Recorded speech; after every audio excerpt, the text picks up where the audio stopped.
Hello, team. Did you enjoy your morning tea? Yes. I had one of our presenters go and get me an extra plate of goodies, so I was eternally grateful for that. To all of you who've joined us online, it's lovely to have your company. Fantastic. Share the love around, share the link, and let more people know what we are up to. We're going to start this session off with a bit of an educational for us all. So, as we know, Wilsons is a predominant sponsor of us here this year, so we have one of their esteemed members coming up to join us. Did I say to you before we went to morning tea that I'd actually... because I'm a bit of a nerd, I'd listened to a fourth podcast this morning. I did. It was only 10 minutes long, so that was okay. That was Invest It Best. So that is a podcast that the team do at Wilsons. And if you want to learn more about investing, it's a really good one to listen to yourself or advise other people to have a listen to. It's really good. So one of the experts that is often on this particular podcast is the fellow that stands in front of us here, this baby-faced young gentleman here, who belies his depth of knowledge. This is James Karakatsanis, and he is our keynote speaker for this year, for 2024. So I'd like you please to make him very welcome as he talks about the oil and gas tailwinds. Thank you very much. Thanks for the opportunity to have me speak as the keynote speaker today. We're going to touch on a few little aspects, or which turn out to be probably big aspects, that are really driving our thoughts around why we think the oil market is going to be experiencing tailwinds over the next short to medium term. We're going to start off having a look at global oil consumption, and we're going to compare that with population growth and GDP growth. So across the world, we're seeing over the past 40 years, there's been consistent growth in global oil consumption, and there's been a near perfect correlation, as you can see on the chart on the left. There's been a couple of little blips there in 2008, 2009, where we obviously had the GFC, and most recently with COVID, where we saw about a 10% reduction in global oil demand. On the right-hand side, we've got global consumption plotted up against GDP per capita again, and as we can see, as economies grow, as we move from low to middle to upper class,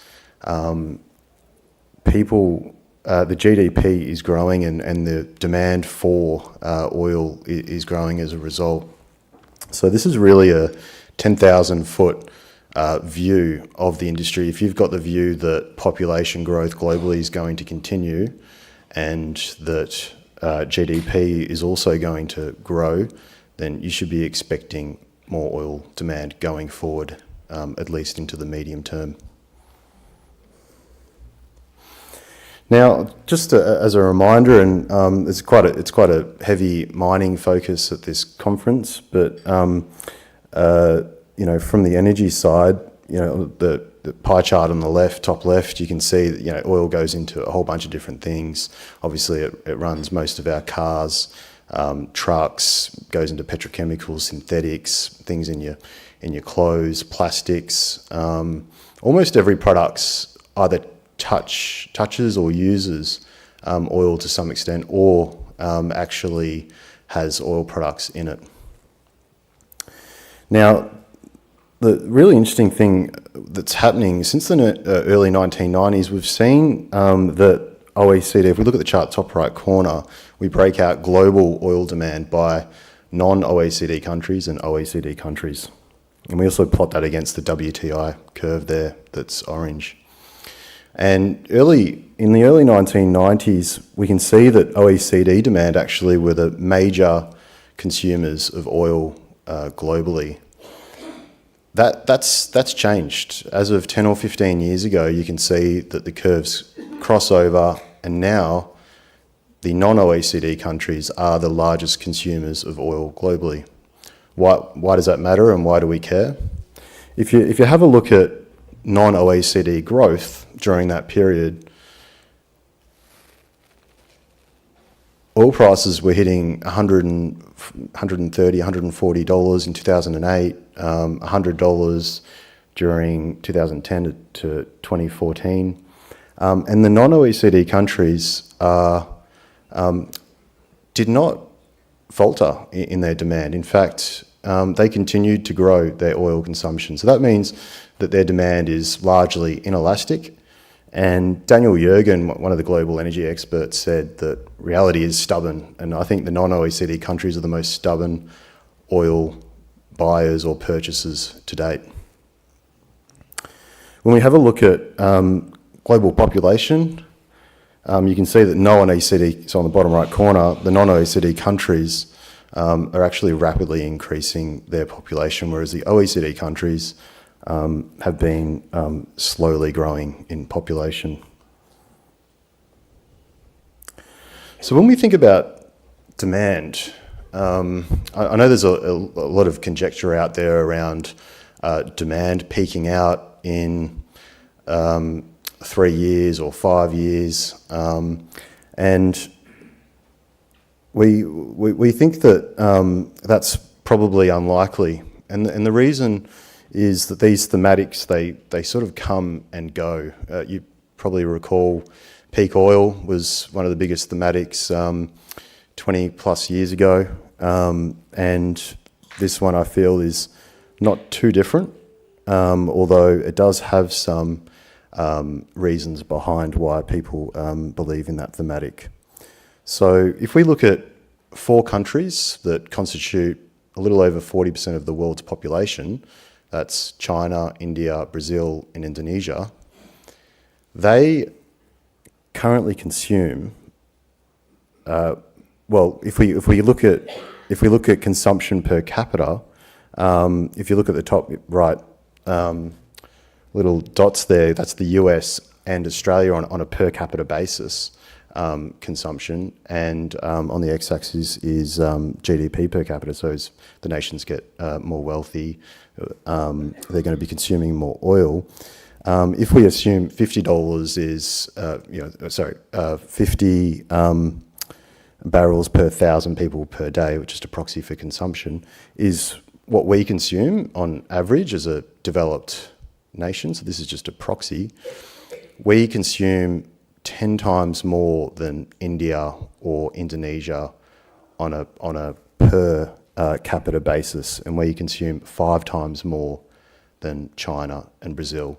So the running room is absolutely massive and completely understated. So if we shift to global oil supply, in the green bars we've got global upstream investment, and in the orange we've got WTI, just the oil price. We can see that they've been tracking along together as the oil price drops, investment in the upstream sector drops accordingly. When we think about investment in the global oil industry, we need to make an assumption around what a balanced market looks like. What sort of oil price can we expect when producers are making sufficient margins and purchasers or buyers are able to use those products and still make their own margins? And so we assume $70 for that. And so that's the horizontal line there at $70. We can see with those arrows is that there's about $1.14 trillion of underinvestment in the industry since 2016. And there's 2 main drivers. The first one, given this is a resource conference, people are well aware that there's the commodity investment cycle. As the commodity moves around, the investments move around too. And that's about 650 billion. But what's quite interesting in 2020 to today, actually, it's those red arrows, that we're seeing a dislocation of this long-term trend. So money's been moving away from oil and gas companies and into renewable type projects, alternative energy sources. Companies are prioritising buybacks and cash returns of some sort. And the oil industry is really missing out on that capital. Now, when we think about supply globally, on the chart on the right, you've got to think about breaking it out into OPEC and non-OPEC. And OPEC obviously are a cartel, a consortium of many countries that make decisions around whether they should be adding or taking off barrels from the market, and they might meet every quarter or every half. So what we've seen since 2008 is that non-OPEC consumption, or in this case it's we're talking about supply, but it's the same thing, is that it's been relatively flat. The growth there in consumption is effectively has been de minimis in the non-OPEC countries, except for the US oil shales and the Canadian oil sands. And so we'll talk about that in just a second. The Canadian oil sands have been slowing in growth materially. They're pretty challenging from an environmental standpoint. They've got relatively high break-even costs. So we're not expecting much growth there. So it really comes down to the US shales. They've been the only and largest global incremental growth in oil supply over the past 10 years. So we need to really zoom in and think about the US shales if we're thinking about supply and demand. So over the past 10 years, it's increased around 8.5 million barrels of oil a day. The chart on the right is the culmination of each of the regions, but the charts on the left in green demonstrate that some of these regions are actually experiencing resource depletion. So these are production rates over time, and you can see that they're following a bell curve. And what that means is once there's different tiers of resource, once the top tier is largely depleted, then production rates seem to fall off as they move to tier 2 and tier 3 resources. So what does that mean in terms of oil supply? If this is the only global incremental material growth in oil supply, and there's other places around the world that are experiencing growth, such as Namibia and Guyana.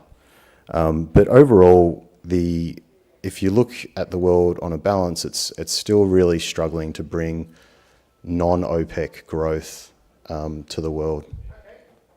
So what's going to happen, and if we refer back to the previous slide, and since 2008, as I mentioned, the non-OPEC growth's been effectively flat, is that with time, non-OPEC, as the US shales plateau in the next 12 to 24 months is what we're expecting, we're really struggling to come to the realisation or understand where non-OPEC growth is coming from. So what happens is market share will move away from the non-OPEC countries and move to OPEC. And as OPEC increase their market share, they increase their pricing power over the commodity. And that's a major trend that we're expecting to play out over the medium term. Thank you very much. I might just quickly say thank you for Vertical Events and the Marriott for all the support over the last couple of days, and the companies and investors here. You guys make the event 2 days over one roof. It's a great outcome, and obviously Wilson's for their sponsorship and support. And we've also we've got a few members here. So Craig Brown and the team have raised a little over 200 million over the last year and a half. So we're very active in the space, and we're happy to chat to people. So don't be shy. Do you want to get them to stand up? I Yeah, think you sure, should. why not? You've got 1 minute and 58 seconds. We need some laughter. Come on, up you get. If you're involved with Wilson's, up you stand. There we go. All right. Thanks, guys. Right. So do you enjoy that? That was good, yeah. What are you going to talk about next time? I might have to talk about the energy transition, I think. Okay, that's Yeah. fair. So how often do you do the podcast that's on the site? Well, Ted Richards runs that. Yeah. He probably puts out a podcast every month Yeah. for us. So, obviously I was on the most recent one. Yeah. So that's been good. It's been generating a little bit of interest and conversation in a whole bunch of different sectors. I think it's a really good idea because a lot of you, obviously, in the room have got a lot of experience in this industry and you've been investing for a long time.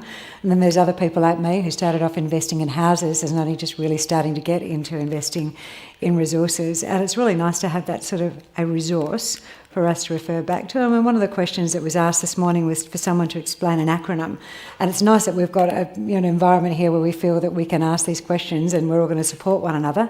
But to be able to take that in our palm of our hand and wander around with it and have that information and learn online, it's a great idea. So kudos to you and the team for putting that together for us. We appreciate it very much. Thank you. Thank you very much. All right. All right, team. Now this fella at the back, where is he? Is he on the side now? He's already here. He's raced up the front. So we're going to go to a company now which is focusing on near-term growth and regional exploration. The company is Alto Metals, and we're headed west. We're going to my home state, WA.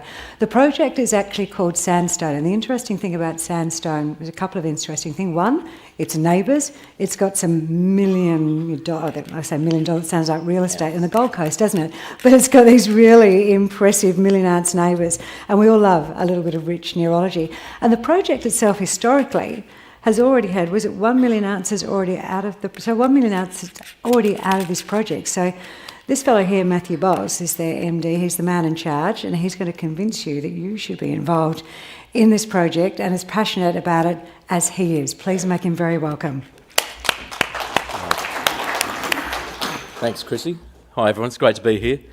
And it's the best place to go and find gold is where gold's already been found. So I'm going to tell you a little bit about Alto Metals and our Sandstone Gold Project in Western Australia, which we're obviously really excited about. Sandstone's had a long history of mining, as Chrissy alluded to, and there's a number of historical old pits there. On the image on the front you're looking at there is one of those, one example of a number of 3 or 4 other pits. It's an open pit, was mined down, just oxide mineralisation, and as soon as they hit fresh rock they stopped mining, so it was a very small mill. So that was mined about 20, 30 years ago. So a lot of the history that we've had there has been just focused on these sort of shallow oxide pits, and when we started drilling a lot below them and finding a lot more gold, and it's growing the resource, and I'll talk about that now. So just quickly, that's a disclaimer to read. So we're an advanced West Australian gold explorer. We've got a strategic ground position of over 740 square kilometres and over the Sandstone Greenstone Belt in the East Murchison. So we're surrounded by a number of multi-million ounce deposits, operating mills, so it's a fantastic spot to be. We've got optionality over toll treating or standalone and developing it ourselves. Our resource at the moment is very good. It's of 832,000 ounces at 1.5 grams per tonne. It's very, very shallow. And we can see significant exploration upside here. We've really only just started scratching the surface. We've been adding ounces pretty rapidly. And this continues to be our focus of growing those ounces. So the strategy at the moment is focused on near-term growth and I guess that higher regional, higher risk, higher return regional exploration, which I'll go into. So very, very quickly, on the market cap side, so we've got about just over 720 million shares on issue. Share price is about 3.4, so our market cap sitting about $24 million. So that equates to an EV per resource ounce of just over $20. And when you think about where the gold price is at the moment, and typically the peers, and it obviously depends on which peer group companies you include or exclude, but the peer average is sitting around 40 to 50, so we're well below our peers at the moment as well, so I think represents a really good value. This is the image, so you can see here in the blue is our tenement outline. It's sitting over that whole Sandstone Greenstone Belt. And you can see out to the west there, I'm sure you're familiar with Ramelius. So Ramelius have got their Checkers mill out that way. There's a sealed road that runs all the way through our property to Checkers, and then over to the east is Goldfields Agnew deposit. So 2 key deposits there, and then further to the northwest is Westgold's operation. So obviously Ramelius and Westgold are in the paper quite a bit at the moment. Quite a lot of rumours happening around M&A, and I think there's starting to be quite a lot more activity happening in the broader region and across the whole gold space as well. So getting to Sandstone is fantastic. You can drive up there. It's about an 8-hour drive from Perth. You can fly up.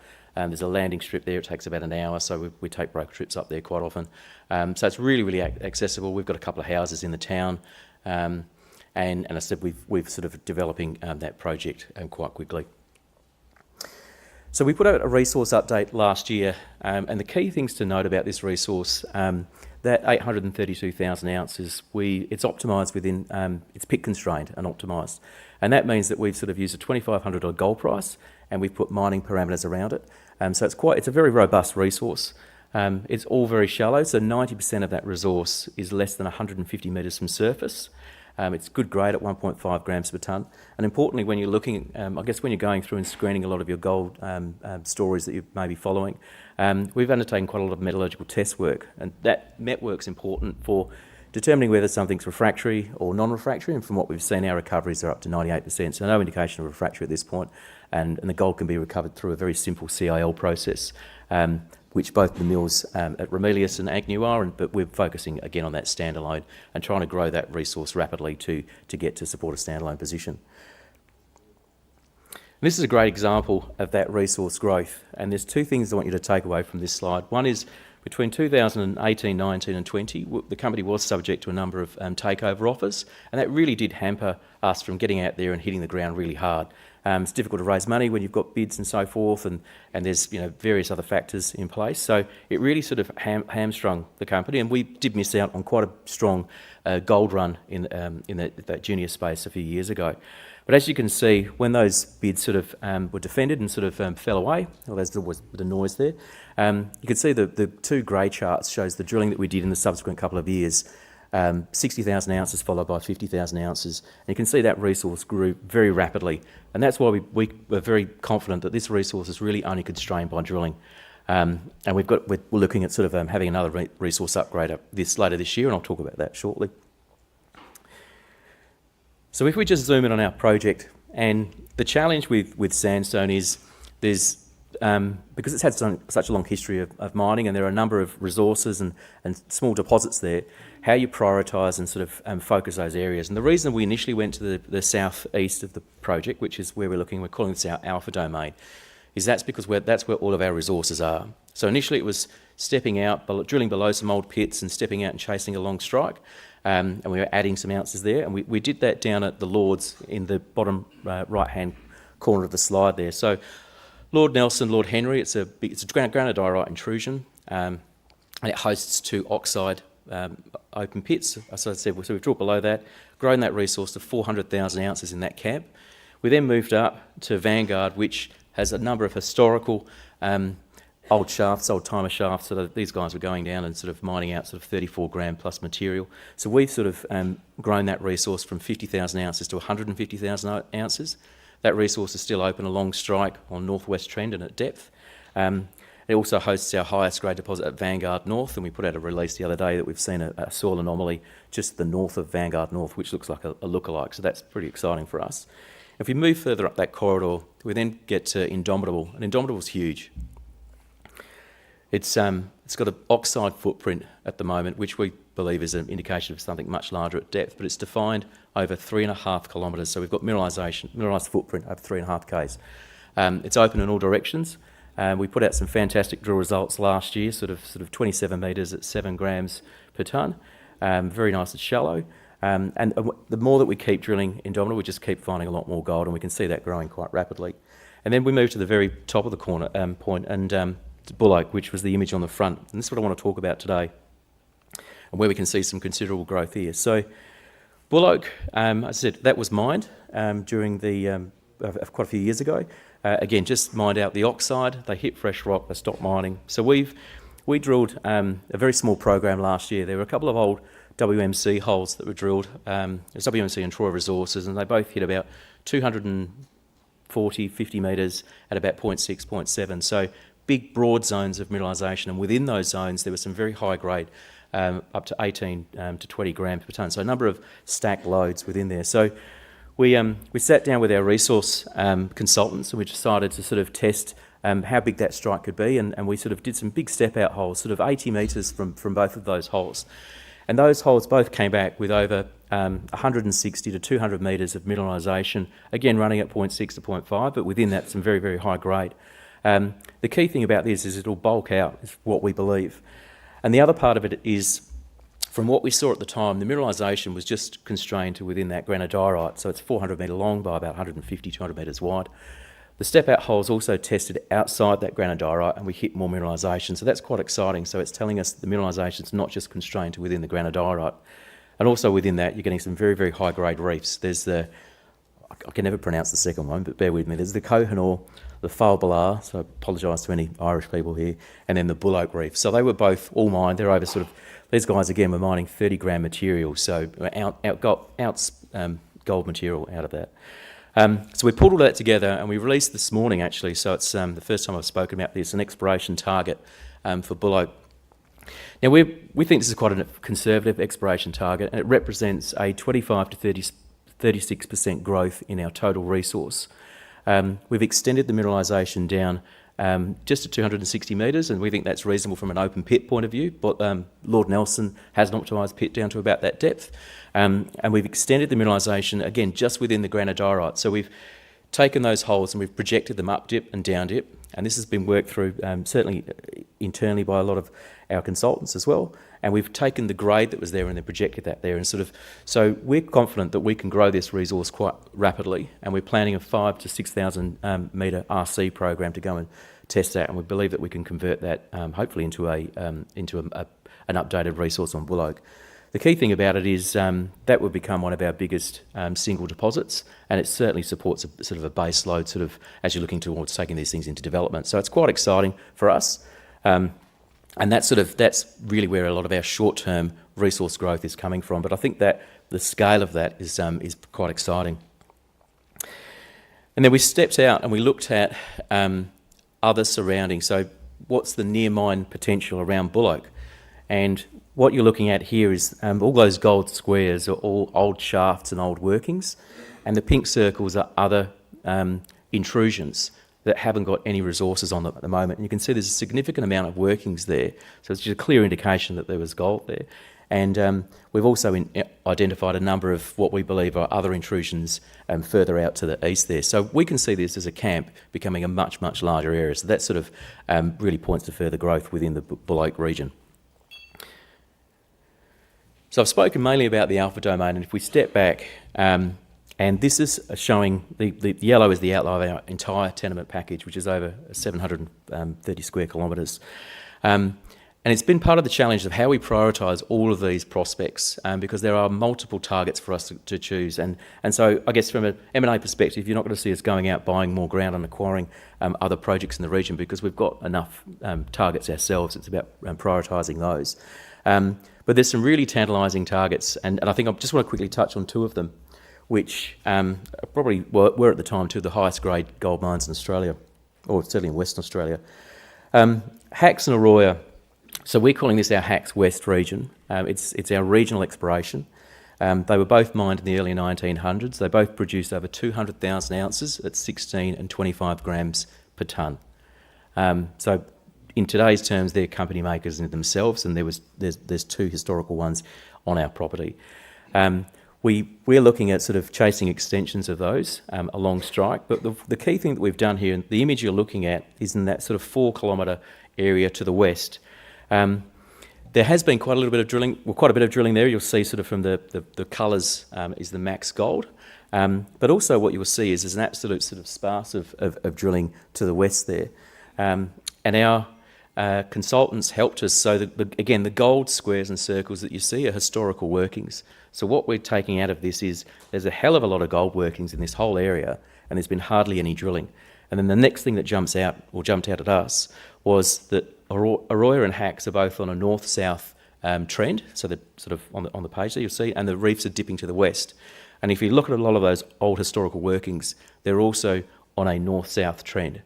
And there's been hardly any drilling there. So for us, this is a really key and exciting target, and I guess it's in that regional side. So we've got a very safe and sort of near-term growth strategy and story around sort of sandstone and the resources themselves. But if you're looking for a high-grade company-making discovery, this is where it's going, and we have both. So we're really excited about the dual-track process or exploration strategy that we're progressing at the moment on these. And so why Alto? I guess, I think I was saying with Christy, I think the key thing is I'm amazed that we're trading, when you think about where the gold price is at the moment, at around about sort of $20, $21 an ounce. So I think it represents significant value. So that's one thing to put in your screening position. We are in a world-class jurisdiction in Western Australia. There's been significant gold found throughout the whole of Sandstone. You will see that resource continuing to grow. And it is I guess it's underwritten by the existing resources, which are clearly still open. And then we have this high-grade potential and this is what gets us quite excited, because we have multiple opportunities to make a new discovery there, and I think it's certainly going to be made at Sandstone. And we're just pulling the teams together now to certainly unlock that. So I think that really summarises it. I think it's a very, very exciting project. I'm in booth 40, so I'd love to come and talk to you about the project more. We've got a lot more slides I can go through. And my timing, again, Chrissy, we've got it. Impeccable. The man is impeccable. Please give him a big round of applause. Thank you. Yeah. I would say that is the one thing that you can always rely on Matthew for, and I would presume that it correlates or it goes straight across to what you do in the workplace as well, is when you say you're going to do something, he says he will do it, and that's really reassuring, so thank you very much. Yeah, thank you. And he's not bad with a drink out the back. Have a chat with him too about his project. All right, Tim, we're going to talk about something completely different now. We're going to go and move to coal, and despite what we hear, what we'd like to think is happening, there is a really big demand for coal to meet growing energy demands, and countries like Japan are looking at us here in Australia for supply. In particular, they're looking to the first new coal supplier on the Australia for the export market, and that is Australian Pacific Coal, and it's Newcastle Spec, to be precise. So in 8 weeks' time, Newcastle Spec is going to be shipped over to Japan, overseas, and that'll be meeting those energy demands which are yet to be met by our future-facing commodities. This is Aitan Saradis. She is the CEO of APC. She's a self-confessed lover of your patch of land here on the Gold Coast, so she fought tooth and nail to be the presenter at this year's conference. She was here last year and enjoyed it so much she's come back. But as I said, last year we were talking about what could be done to get this historical mine ready, and now she's poised, ready to export overseas. So I wonder if any of you actually invested last year. I wonder if you will invest after hearing her this year. Please make her welcome. Thank you. Thanks, everyone. A year ago, I was here presenting to you about Australian Pacific Coal and the Dartbrook mine. At the time, we said, this is what we're going to do in the next 12 months. And hopefully what you'll see is a vast transformation of this mine in the meantime. Now. Okay, here we go. Okay, just a little bit about the Dartbrook mine. We are actually in the Hunter Valley in New South Wales. We are surrounded by some of the biggest mines in the country, so Bengalla, Mount Pleasant, Mount Arthur. It's all within our neighbourhood.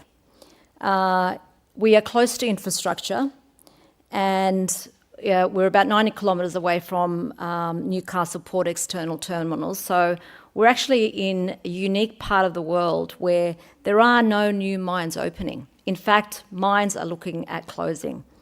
So Australian Pacific Coal, we bought this asset in 2017. Now, this mine was originally owned and operated by Anglo, and in 2006 they put it into care and maintenance. And for nearly 20 years, it's been sitting there in care and maintenance. And we are about to bring it back to life. It's got a long life asset, a resource base, so that we could be running this mine for 100 years, and it's Newcastle Spec Coal, as Matt previously mentioned. So if we go to the... Sorry, but this is not moving. Okay. This is a picture of where the Dartbrook mine is. Now, what you're seeing here is the wash plant. You can see where our neighbours are. So we're in a very unique part of New South Wales where all of the big mines, and these are all export quality coal as well. One thing that's unique though, all of those mines around us, they're all open cut mines. We are one of the very few underground coal mines. When this mine was developed a long time ago, over 20 years ago, they could have done an open cut mine, but they chose to do an underground coal mine. The story is that they could see that ESG was going to be an issue longer term, and they wanted to create a mine that was sustainable. As I mentioned, we are in a strategic position in the Hunter Valley. AQC owns 80% of the mine. We have a 2.5 billion tonnes of resources. If you only look at underground coal mining, it's about 1.2 billion tonnes of resources. In terms of marketable reserves, 370 million tonnes, which means if we're producing about 3 million tonnes per annum, as I said, we can be running this mine for over 100 years. The infrastructure's in place. There is the Hunter Tunnel, there is a wash plant, and it's in great proximity to port and rail facilities, and it's all on site at the moment. One of the features for this coal mine is that we've got development licence till December 27. We need to submit what's called a Mod 8 with the government to extend that lease to 2033. We will have that underway this year, and we will submit those applications. So we expect within 12 months we will be granted that extension to 2033. So in other words, we can get 2033 extension and we don't have to spend any more CapEx than we already have. We're restarting mining in about 2 months' time, and I'll talk a little bit more about that. And we're targeting tonnage of around about 3 million tonnes per annum in production. Now, the wash plant can actually wash about 6 million tonnes. So what we're doing is a modest startup. If we get to Mod 8 and we get the approval for Mod 8 to go to 2033, there is substantial benefit in actually maximising our utilisation of that wash plant.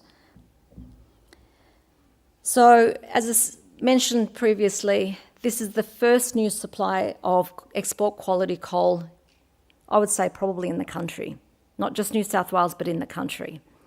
Japan and Korea in particular, there is a Newcastle spec coal that they buy, there is a benchmark pricing for that. And it's actually low cost because the infrastructure is already there and it's actually a very efficient mining operation. We've substantially de-risked this project as well, and I'll talk to that in a little while. But when we first got our hands on this mine, and I took over about 20 months ago, we had the tunnel that was full of water. Everyone said to us, you can't dewater that tunnel. Impossible, too high risk, and about 70 megalitres of water had to be extracted. We've done that. We've also secured funding. $60 million has been provided to us by Vitol, and that's what we needed to fund the capital expenditure. We have a high margin potential. We've produced in the market cost profiles, but we expect in the long run that our costs per tonne is around about $83 to $85 per tonne US dollars. Coal is currently trading $140 US dollars, Newcastle spec coal. So the margin is quite substantial. We're fully permitted to December 27, and then once we get Mod 8, we expect to be mining until 2033. We can continue to apply for extensions, and there is a process that we need to comply with. There'll be an EIS, but the ability to keep extending this mine is there for the future. Now, you may or may not be aware, but in New South Wales, the government has been very proactive in extending coal-fired power stations and also granting leases for new mining leases as well. And partly the reason for that is that the demand for coal is not subsiding. So there's a lot of conversations that are talked about, the energy transition, but the reality is we need to keep the lights on. In Queensland, I know the Stanwell Power Station, for example, supplies a lot of your electricity. Coal still remains the lowest cost producer for electricity. And until we can change that, there is still a story to be told and a value and a position for coal in the energy space. We have world-class surface infrastructure in place. Now, I talk about this and I look at our market cap. My market cap's anywhere between $40 and $50 million.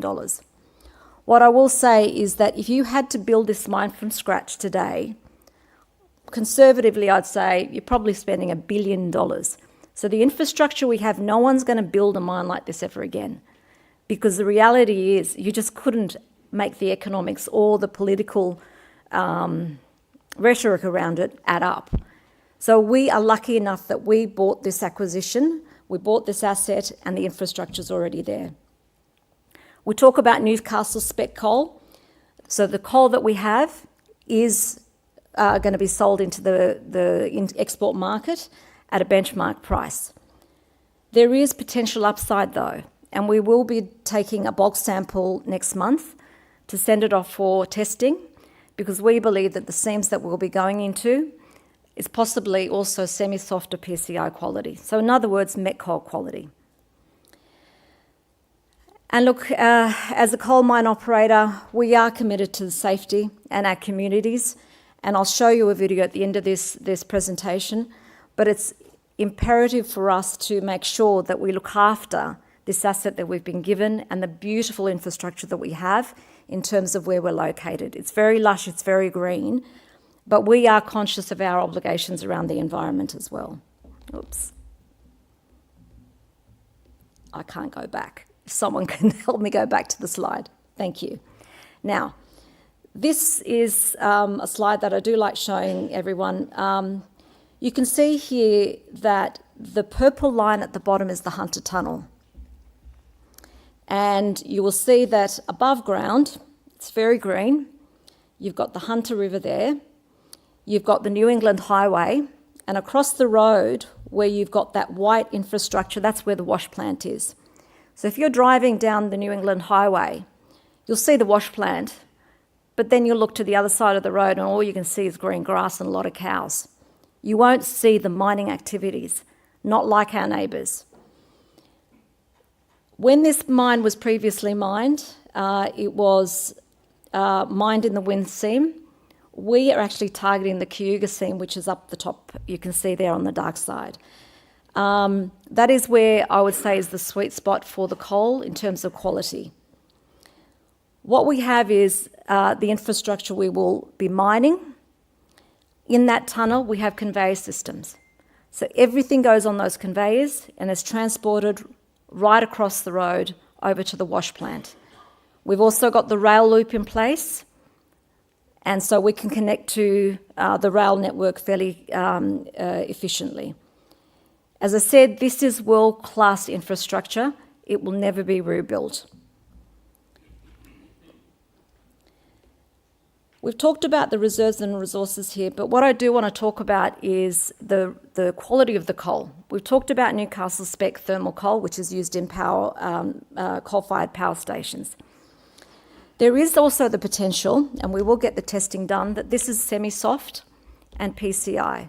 Now, the Cayuga and Pierceville seams, they're the same seams that our neighbours are producing at the moment out of, and they are semi-soft and PCI.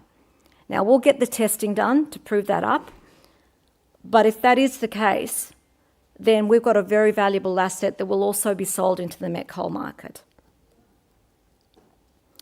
We've put up some key operating metrics here for those of you who are interested, but effectively we've got an asset that is fully developed, it's ready to roll, it's first cab off the rank, and there's not much else for us to do except to get the equipment there and start the mining operations. As I talked about, we are strategically positioned for the export market. Now, with this slide, that graph at the bottom, what I will show you is that the demand for export quality coal is not subsiding. It's not going to subside for a long time. We see a lot of buyers out of Japan and Korea. In fact, we've got some buyers out of Korea on site today. The demand is not subsiding, and when you look at places like Japan and Korea, they can't put windmills and solar power stations on site in their country.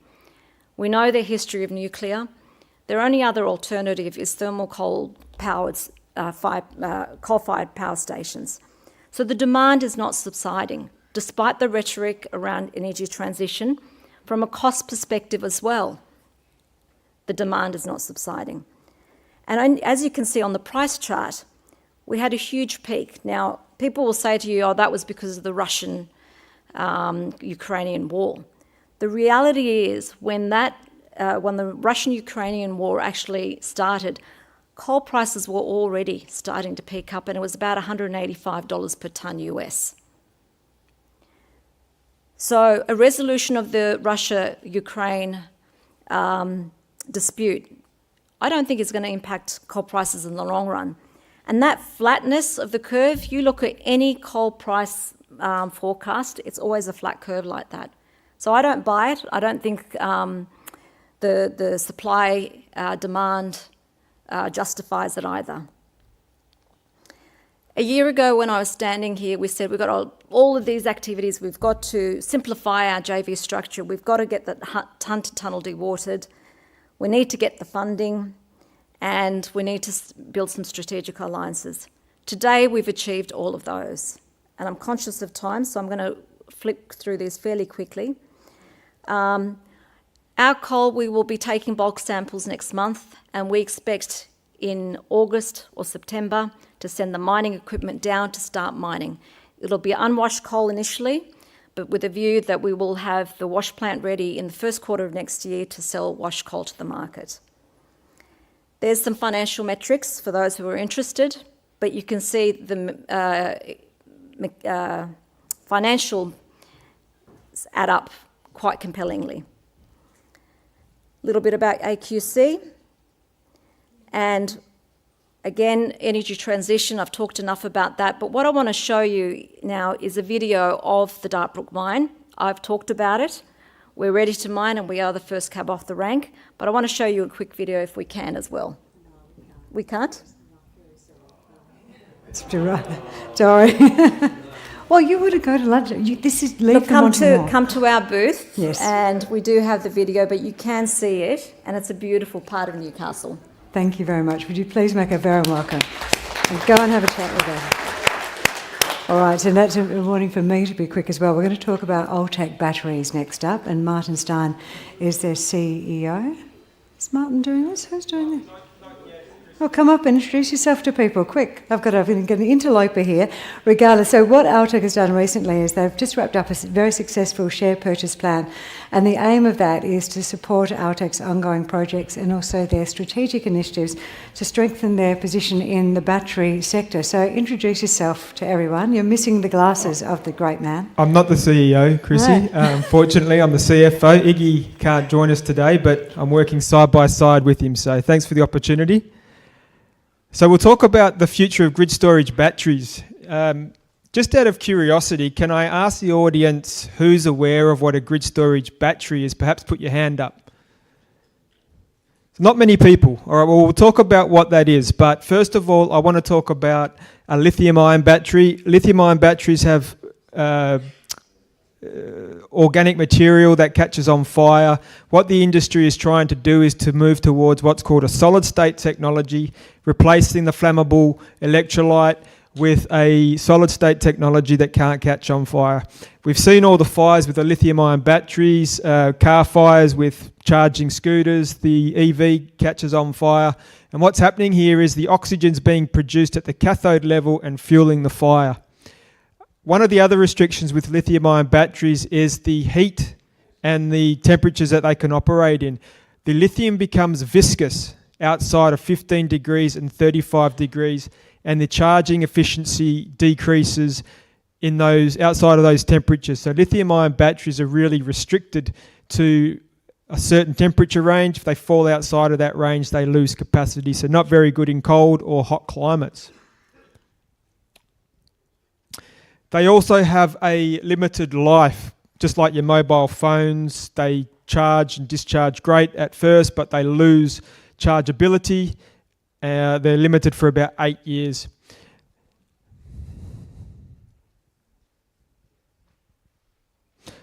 Raw materials as well. Lithium-ion batteries obviously use the lithium, but not just that. They're using a wide range of raw materials.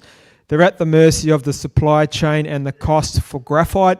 90% of the world's graphite comes from China. China's got a control over that raw material, and they're actually restricting the exports on graphite. Lithium-ion batteries also use cobalt at the cathode side, and 70% of the world's cobalt is sourced from the Democratic Republic of Congo. We're all aware of the supply chain and ethical issues in sourcing that cobalt from that region.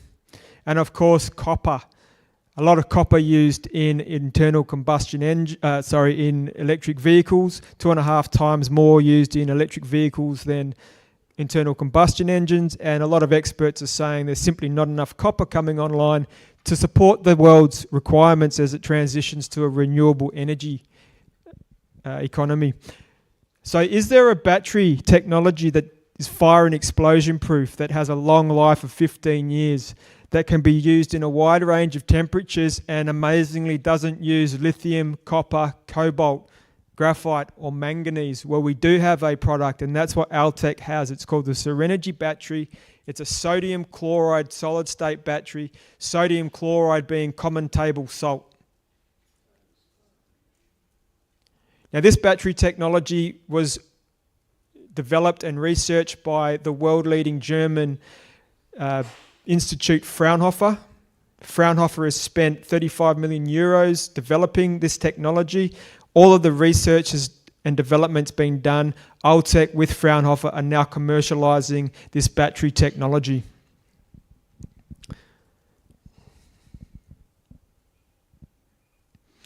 So the Serenergy battery, it doesn't have the viscous issues of lithium.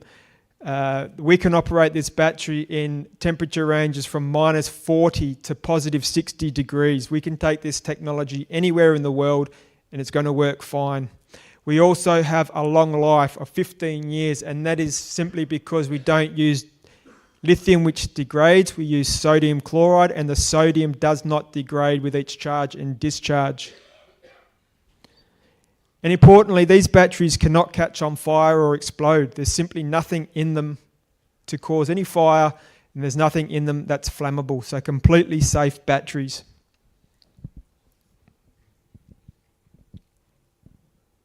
So this is the chemistry, and this is the technology of how it works. What we do is we take a ceramic tube, an electrolyte. Inside of that we put a positive terminal, and then we put the salt, the sodium chloride, and we also put nickel powder into the electrolyte. That whole unit then sits inside a stainless steel shimmy, and the stainless steel shimmy then sits inside a canister, and there's a gap between the shimmy and the canister, and that's important. So there we have a 250 watt cell, about the same size as a residential solar panel. Now what happens is the battery charges. The chemistry involved in that is that the chloride from the sodium chloride sticks to the nickel, the sodium migrates through the ceramic electrolyte, and it forms a sodium molten self-forming anode between the electrolyte and the stainless steel canister. That is the key to the technology, and that is why we don't use the copper, the manganese, the cobalt. So when we charge the battery, we have the sodium migrating through and forming a metal, sodium molten anode.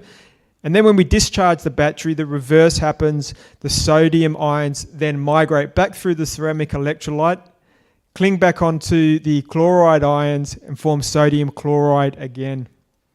So how do we compare against the other technologies on the market? Well, the two main types of battery technologies are the redox flow and the lithium-ion battery.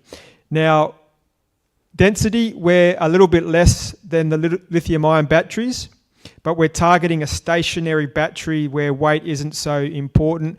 And we're obviously a lot bigger than the redox flow batteries, and we know there's a market for redox flow. They're selling them into the Californian grid. All the other attributes, we're very competitive where we exceed the other technology. The maintenance cost is an important one. We're very cheap. We have low maintenance cost over the life of the battery. Now, this table shows how we compare to other technologies in terms of power and energy capacity. So we sit in the middle. We have a good amount of power and we have a good amount of energy. And for grid storage batteries, which I'm going to touch on, that's exactly what you need.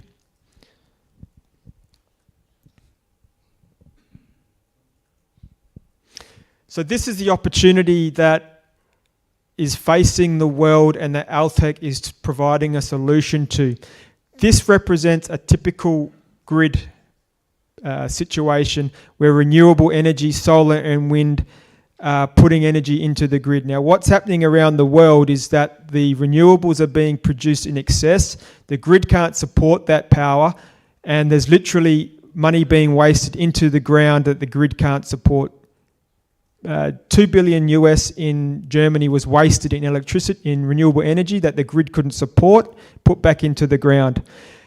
Renewable energy, solar power is also intermittent in its production. It doesn't produce it at night, as everyone knows, but the grid requires it at night.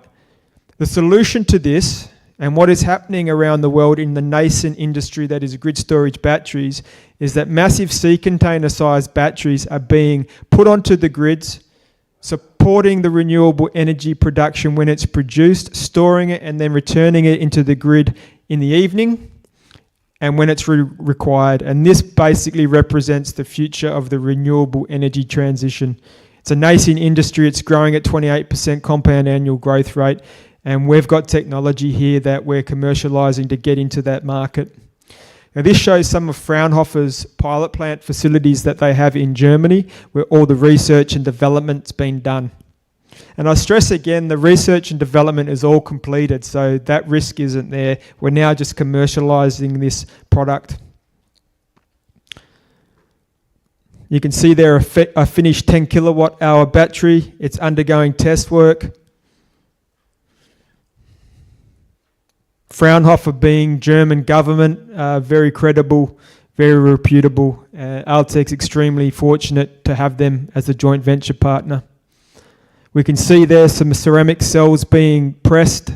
They then go into a kiln that operates at 1600 degrees that dries those ceramic electrolytes.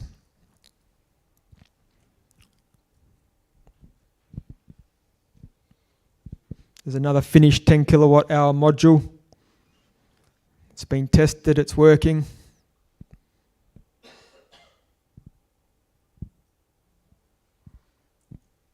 So now Altec and the joint venture is tasked with scaling this up to industrial production, and we're doing that in Germany. We own 14 hectares of land in the state of Saxony, which is a renewable energy hub and battery hub. We've got the 14 hectares over there. This is where we're commercialising a 120 megawatt hour plant. This is what it will look like. It will be all renewable energy run. And the good thing about the Serenergy battery is that it's 100% recyclable. It'll be able to be recycled at our facility, so it meets all the ESG requirements. Now, what this shows is a rack of 48 cells. We then take 5 of those racks to give 240 cells. We put it inside a chest like that. That's called the 60 kilowatt battery pack. 18 of those battery packs will be put into a standard 20-foot sea container, and that provides 1 megawatt hour of battery capacity. Very simple design. It's a plug-and-play design. It can be transported to the customer's premises. Within 5 minutes of arriving, the customer can have 1 megawatt of hour of power connected to the grid. In March this year, so very recently, we released our definitive feasibility study with our financials, and the economics stack up. We have a euro 109 million revenue per annum. We have a net present value of 169 million euros, and we have an EBITDA of 51 million euros per annum. So we have an economic project here, and it's also important to remember that this is a first stage of the joint venture. It's a 120 megawatt hour plant. With battery production, it's going to be about economies of scale. Obviously, if you can produce at a capacity much more than that, your costs are going to come down a lot. The second train of the joint venture will look at gigawatts, and we have the worldwide rights to manufacture, license and distribute this product all around the world. But first stage, we must achieve the 120 megawatt hour plant in Germany. Here's just some animation of what you can see here, the 60 kilowatt hour battery pack being put into the sea container design. We've selected all of our German suppliers. They're highly experienced in robotics, having come from the automobile industry. So we think we've assembled a very good team of suppliers that will be able to make this technology a success in Germany.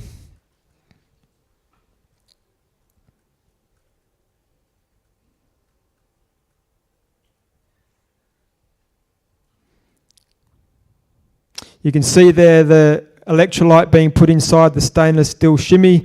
That shimmy then sits inside the stainless steel canister. That's a 250 watt cell. Some salt and nickel powder being measured out there. That then gets poured into the electrolyte.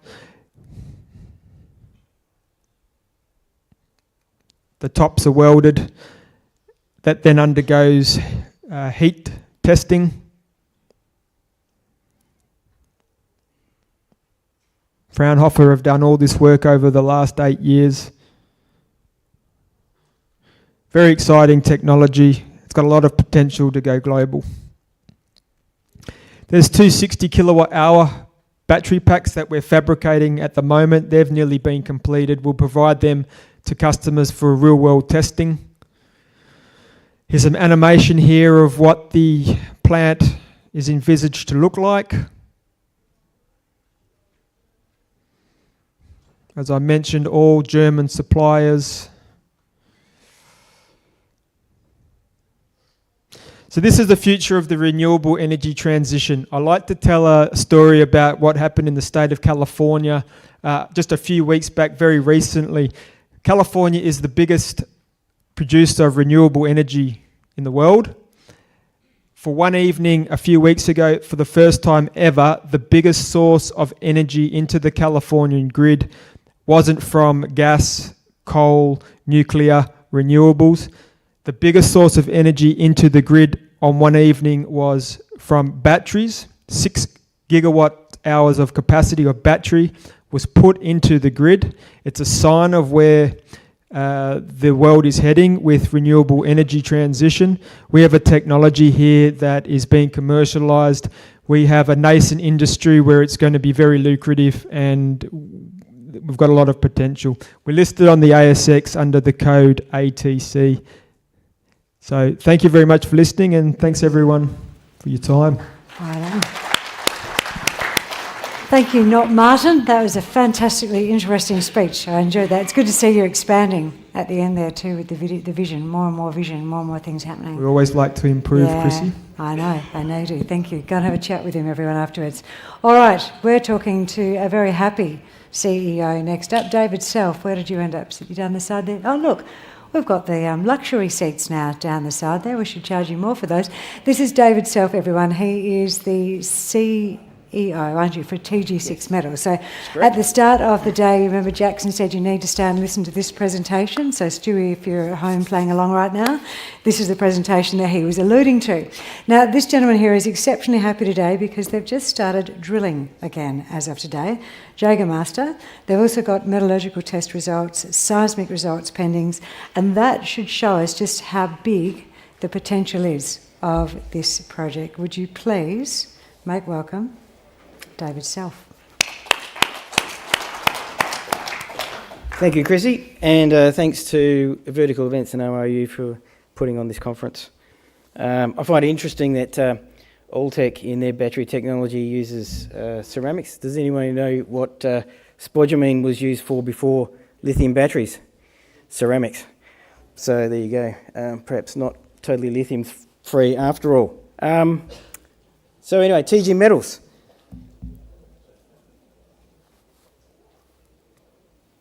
Usual disclaimer, you read at your leisure.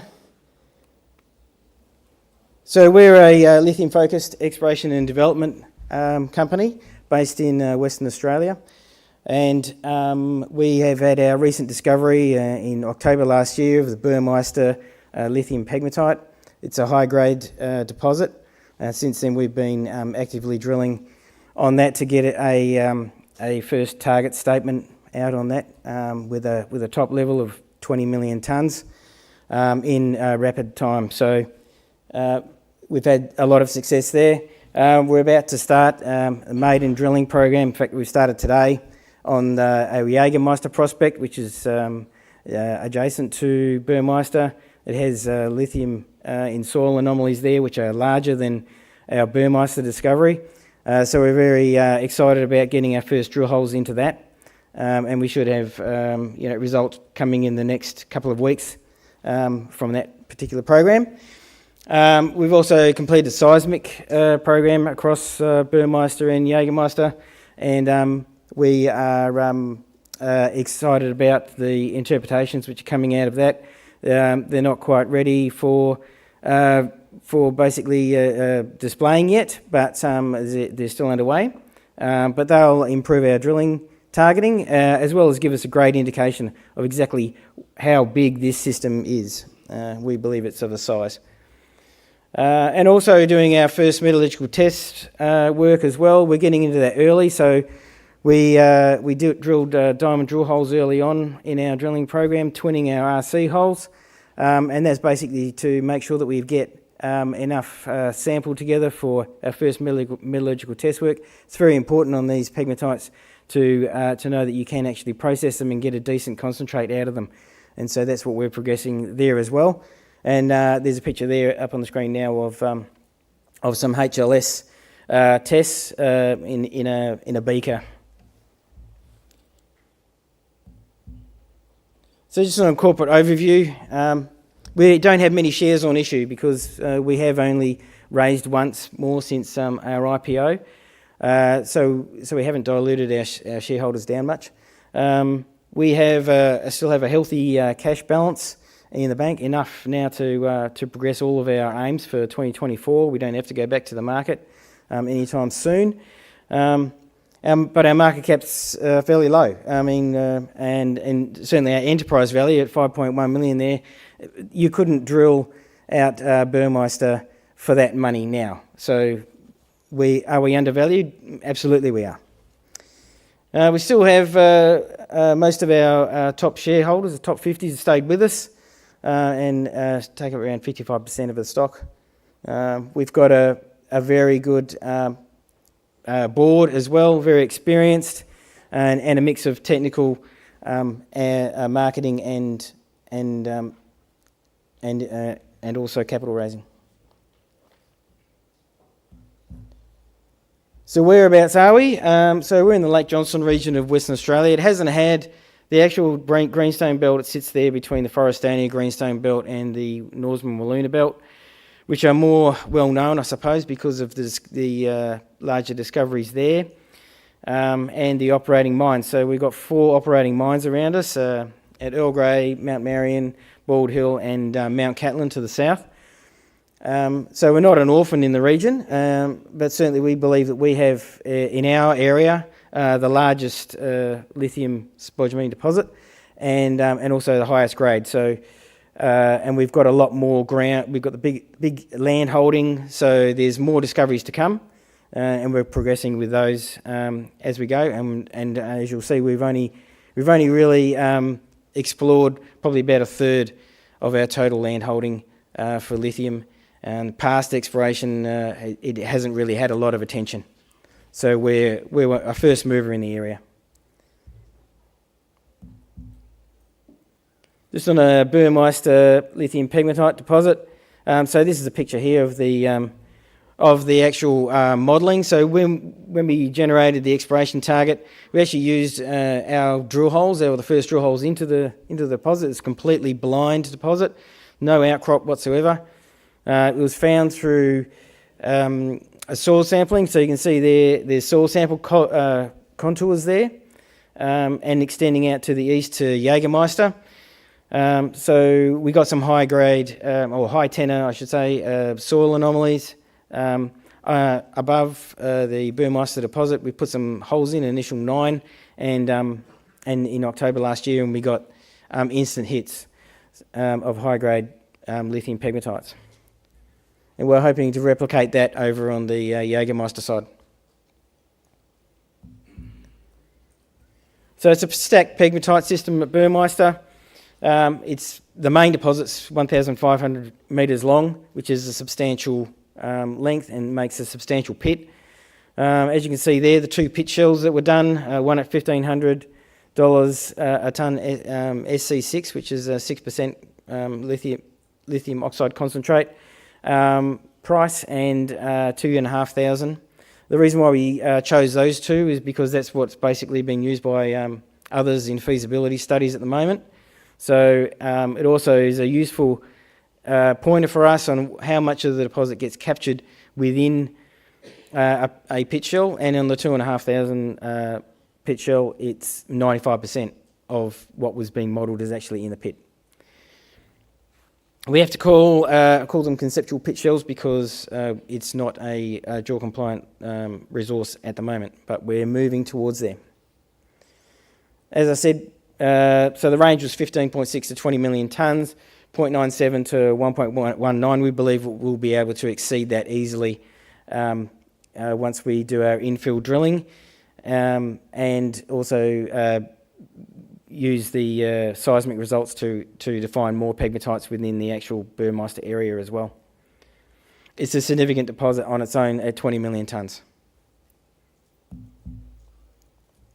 It's of a potential standalone size. The average plants for these deposits is around 1 to 2 million tonnes per annum. So on a 20 million tonnes, you're looking at around a minimum 10-year mine life. And as I said, we believe we'll probably get more tonnes than that out of there once we do our infill drilling. There's some of our better intercepts there as well.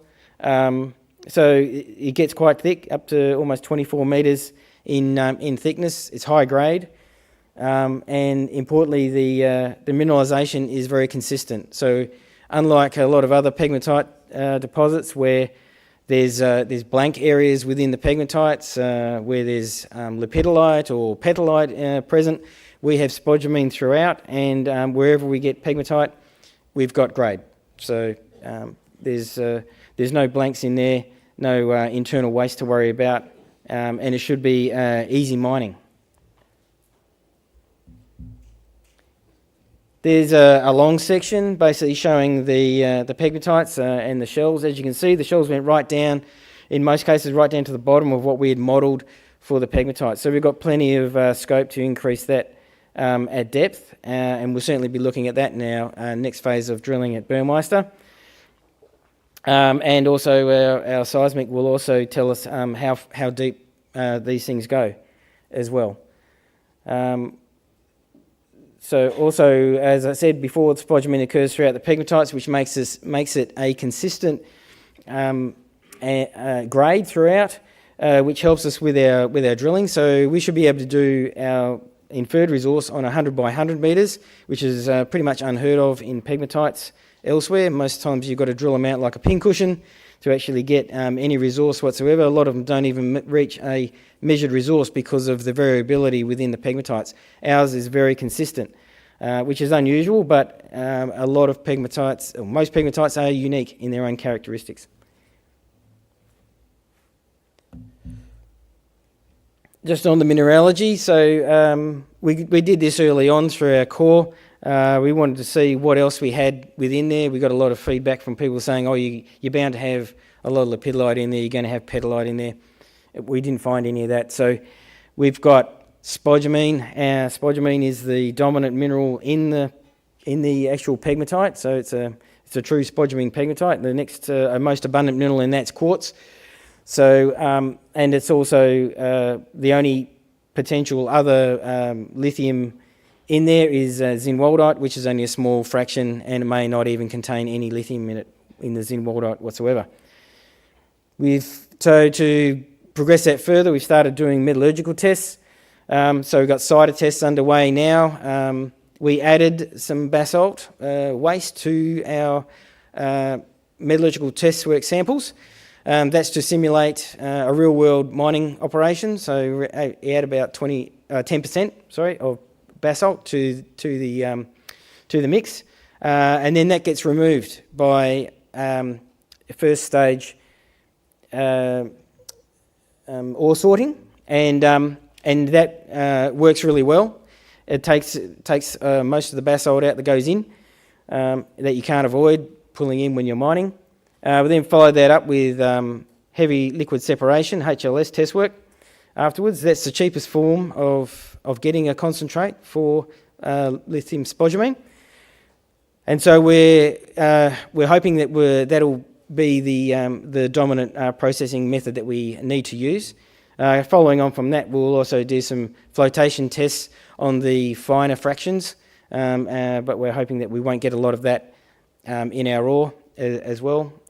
So those test works are ongoing. We should have, probably in the next 6 to 8 weeks, we should have the results of that as well. And then we'll be able to select our preferred flow sheet.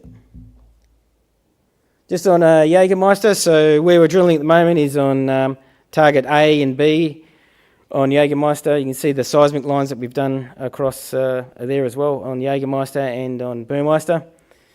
All of our drilling POWs have been approved, and drilling's underway. We've got 5 targets to test at Jägermeister, so it'll be a while drilling there, but as we get our results in, we'll report them straight away.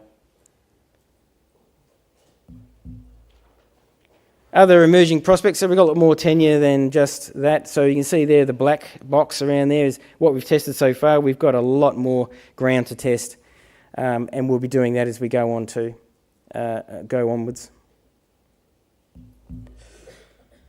So basically our ongoing exploration, we're delivering results, we're getting discoveries, and we're improving our knowledge of the area. We're opening up a large lithium pegmatite system. So just in summary, we evaluate our lithium mineralisation early, see what we've got. We're into discoveries. We've discovered the Burmeister deposit. We're pretty confident that we'll get something at Jägermeister. How big, we don't know yet. Drilling will tell. Exploration science is working. Soil sampling works for our area. We know it doesn't work everywhere for everyone. We understand that, but where we are, it works. We've discovered Burmeister through it, and Jägermeister's shaping up as well. We're getting our drilling done. We've got growth prospects as well with our land holding and our emerging large system. And the experience of our management and board is impeccable. We've got a lot of lithium experience from other operations that we can apply to what we've got. And thank you.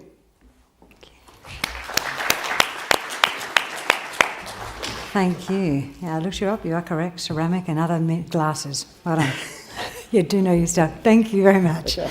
All right, we're going to do another redirection now. We're travelling to rare earths, which are not just a critical but also a strategic mineral as well. And they're 80 to 90% controlled by China, as most of us know at this point in time. So how do we get our hands on them outside of that particular jurisdiction? Where do we go to? We could go to Africa, because Africa at the moment is causing a bit of a stir. It's finding itself on the radar of Western companies as a way to provide that supply security, particularly by the US.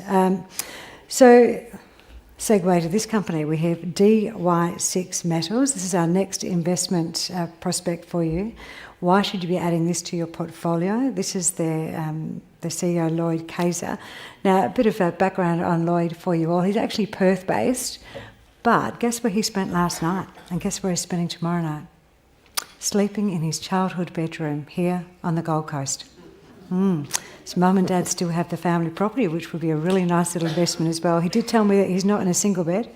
They upgraded, he's now in a double bed in his old bedroom. So, but he's enjoying being back here, and he's enjoying bringing this prospect to you. So please make him very welcome. Thank you, Chrissy. Yes, as Chrissy was just mentioned, I'm from WA and was originally from Ipswich and lived in the Gold Coast. My family's still here. But today I'm actually talking about projects in Malawi. So it's quite an adventure for me, given that I've been in WA for 20 years and worked in another rare earth project that was actually in the Northern Territory for 10 years. So today I want to talk about our projects that are in Malawi. So Malawi's actually a jurisdiction that there's many proponents or many companies exploring or developing in Malawi. We're not the only one, DY6, that has sort of many prospects. So before I sort of go into our projects, I think it's probably fair to just go through some of the other projects that are in this area. So you might have heard of Lotus. They're in the north. It's a uranium project. They're currently in front-end engineering design. Globe Mining and Metals is prospecting for niobium. They're already, I think, somewhere in piloting or PFS. Sovereign Metals is a rutile graphite project. It's already done a feasibility study, had $40 million injected by Rio Tinto. We're 40 kilometres west, our Machinga project, our main heavy rare earth project, from the Lindian project, which is a carbonatite rare earth complex. And then south of that, there's Songwei Hill, which is next to our other project that we've acquired called Tundulu.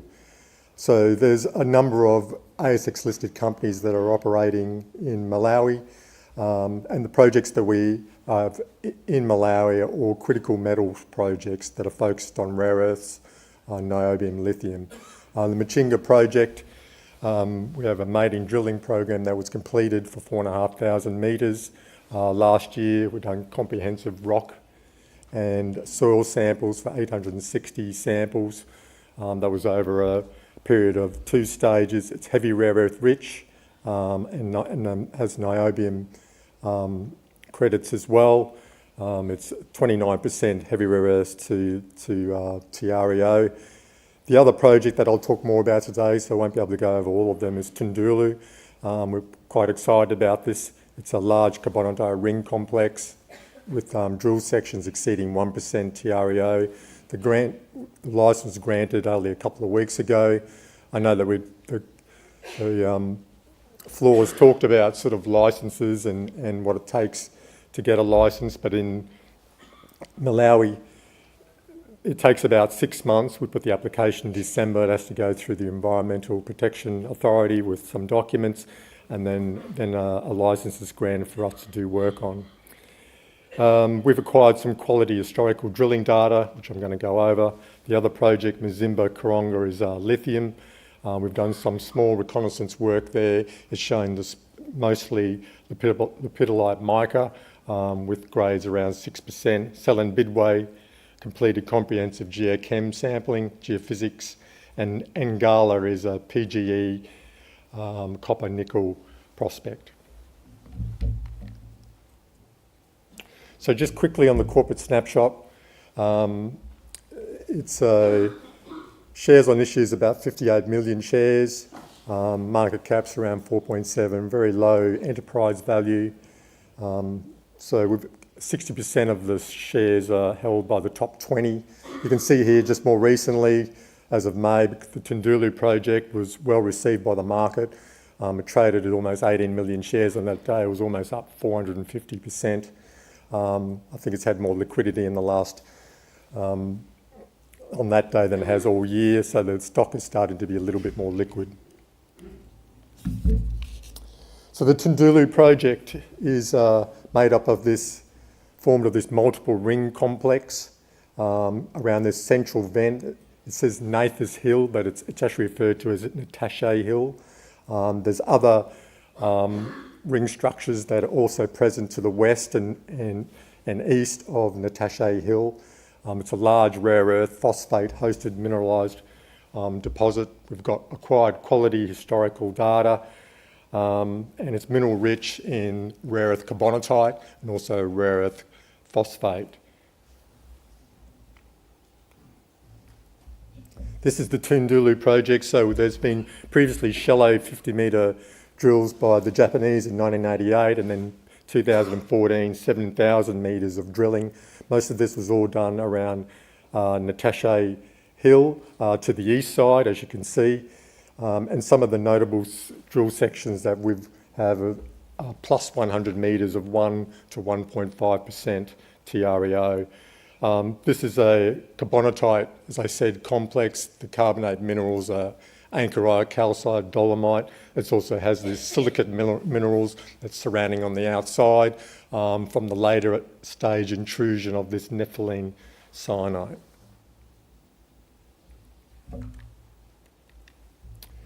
This is very strongly mineralised sort of outcropping. The outcropping is everywhere along the west side and also the southern side. And also this is a photo showing some of the east side where the outcropping is. This is a drill section where the Japanese actually didn't even drill that deep, and some of the mineralisation ends at the end of hole. So this remains open on the east side and also to go up higher, and then opportunity lies in the west and also in the south side. So our next steps is really the discovery, so resource-focused exploration. There's obviously a large carbonatite footprint. You can see here there's been rock chip and trenching that's been done around Natasha Hill on the east side. We've had rock chips grading between 1 and 6%. We'll plan to do more, of course, rock chip sampling on the west and southern side of Natasha Hill, and then also at Tundulu as well. So that's what those circles around those two ring structures is about. There's also opportunity at Makanga Hill.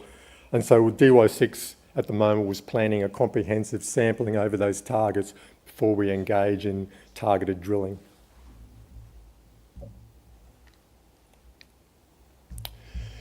Just sort of moving along, I thought I'd just show some sort of comparison of other projects that, of course, a lot of these projects have moved beyond exploration and development into piloting, PFS or feasibility studies.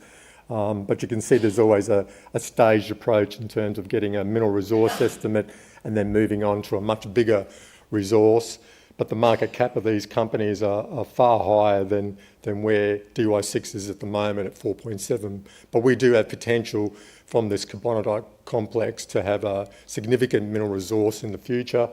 And over this phase of the next year, we'll start to do more of this exploration work, including some drilling. We've already commenced the geological modelling, so we know roughly what the size is of the data that we have to date.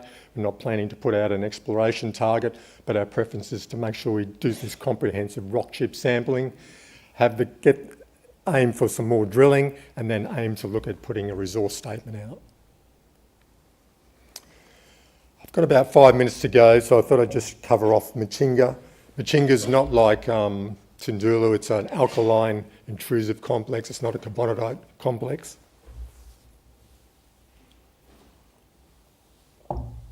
We completed about 4,000 metres of drilling at that site. It's a heavy rare earth enriched deposit. It's got some good grades of niobium as well, widespread heavy rare earth mineralisation. We'd like to do more drilling, of course, and follow that anomaly. It's a uranium radiometric anomaly. And the aim is to do more work on rock chip sampling before we do more drilling.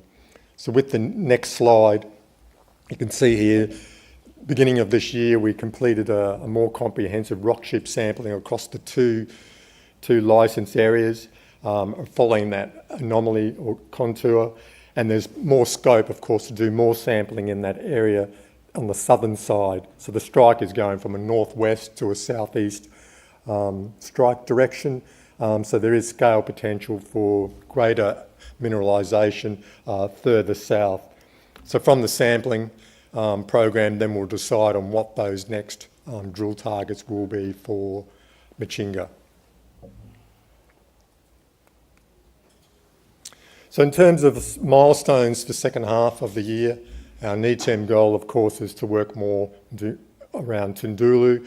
We've got a team of geologists that are housed not far from Tundulu, and they'll be looking to commence the work at Tundulu. So at this stage, it's really having this data that we've acquired. It's a knowledge building stage, review of this historical data.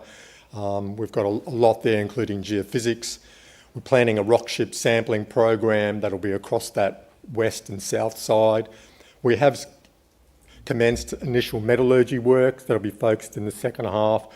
We're looking this month to go towards one of the open trenches and collect a 150 kilogram sample and send that to a Perth lab to do some initial metallurgy work that's focused on a dual product where we look at a rare earth concentrate and a rare earth phosphate containing rare earths.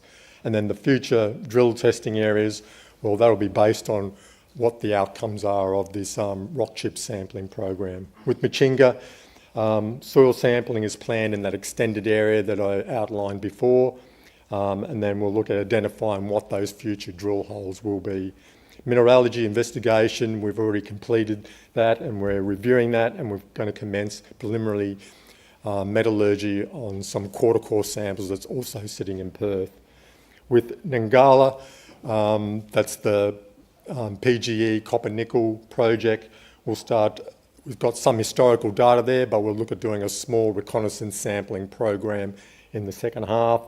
And Mzimba, where the lithium prospect is, same thing, we'll look at doing a comprehensive program. So I think we've got a lot of activities for DY6, and the opportunities look fantastic, including our project in Tundulu. So I look forward to speaking to you later today at the event and tomorrow. Thank you. Thank you very much, Lloyd. But don't keep him too long because he's got things to do at home. No. Malawi, is Malawi interesting? I haven't been to Malawi yet. Is it a good little country to go to? I think it's interesting, yes. Yeah, really interesting. I'll have to put that one on my list of places to go with all the money that I'm earning at these conferences. How are you? Good? Good, okay. You hungry for lunch? Well, guess what? I've got one more investment opportunity for you. You should be hungrier for that one because this could be make or break. George Sakalatis, hello, sir. Hi. Now, George is not just the MD of the final company before lunch for your perusal, he's also the founder, something he's very, very passionate about. So it's an interesting company, Magnetic Resources. They've got several advanced gold projects in a world-class gold belt, and they've also got several long-standing high net worth individuals in their shareholder register. So what's keeping them there? Let's welcome George and find out. Okay, thank you. It's good to be back again. Haven't presented here for a while, but it's good to see everyone today. Yeah, so the talk's divided into separate sections, and we'll talk about the executive summary to start with. We have three main deposits: Lady Julie Central, Lady Julie North 4 and HN9. Those three deposits make up 1.15 million ounces. They're quite remarkable deposits, and we'll talk more about those, but that's the main theme.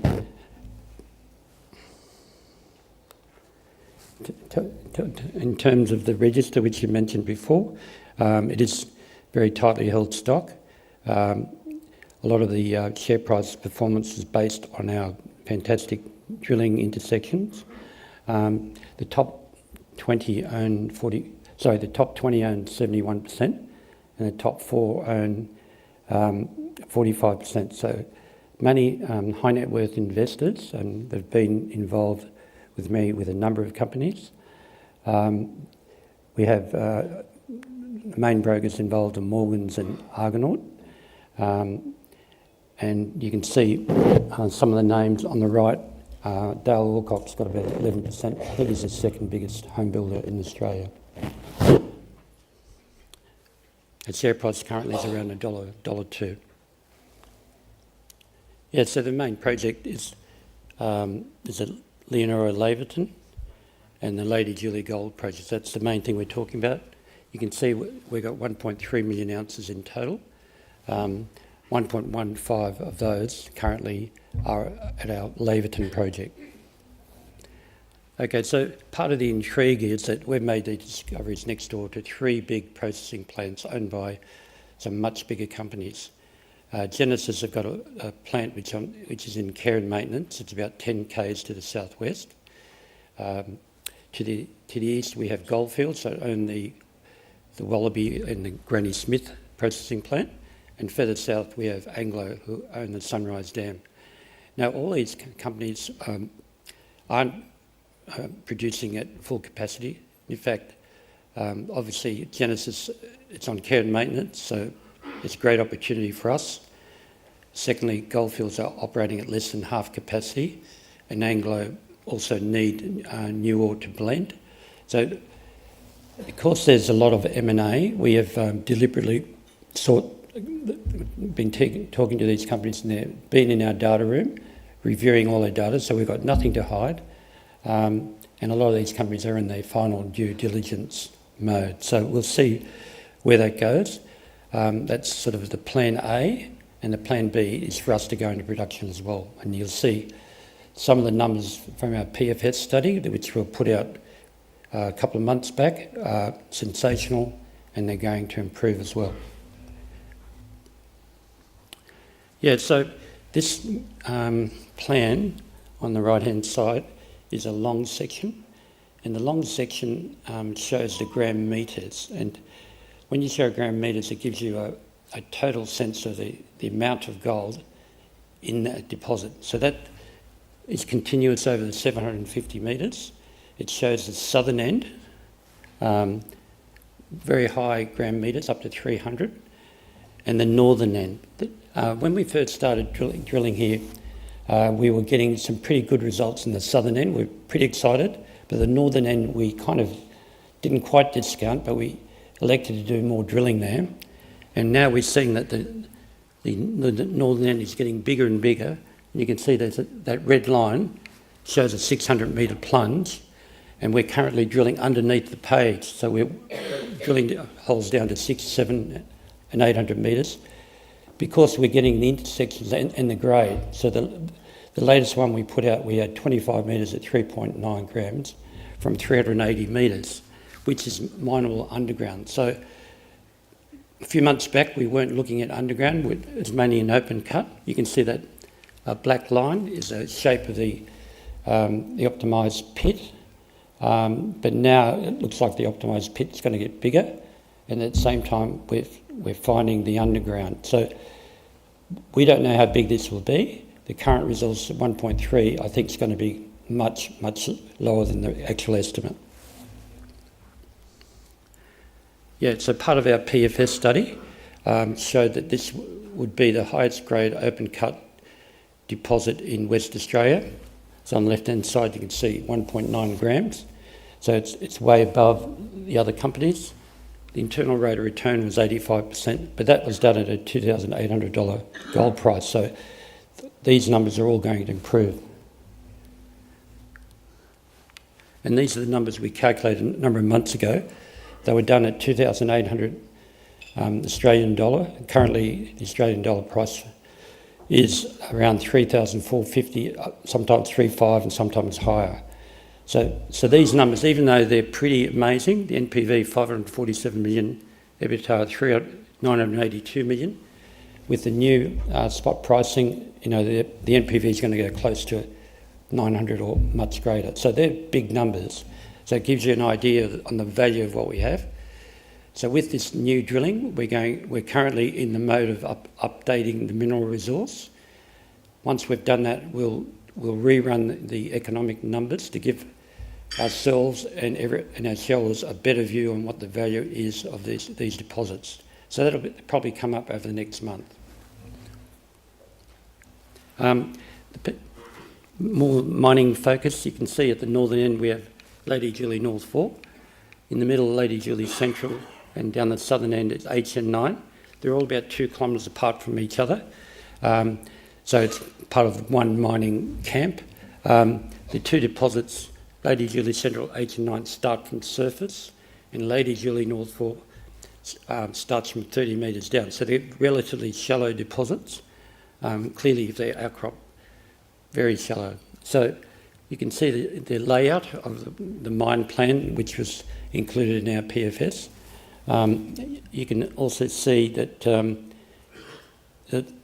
a 1.15 million ounce resource in these 3 deposits, but the average grade is about 1.8. In terms of these updated announcements on resources, you know, all this will change. So I guess we'll look forward to the next lot of results.